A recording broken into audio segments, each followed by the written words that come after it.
tanong ako sa'yo. Ngayon sasagot ako. Wala pa akong tanong. Wala akong sagot. Eto na yung tanong ko. Nasaan?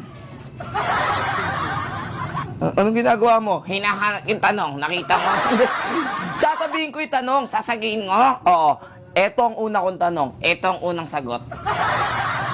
Ano ang pambansang hayop ng Pilipinas? Tatay ko. Hindi. Hindi tatay mo. Sino ka? Nanay ko? Hindi rin. Eh, sino?